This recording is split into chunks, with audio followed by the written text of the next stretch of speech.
the curled or curved brass horn had been invented. Ah, but this horn could produce only certain notes. To play a simple tune, you would have to use 4 horns of different lengths.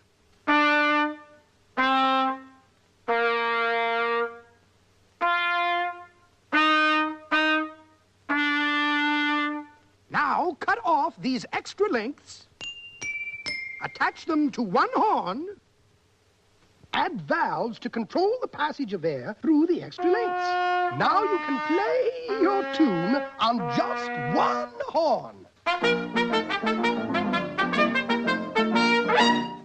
And this is a basic principle of our modern brass horns.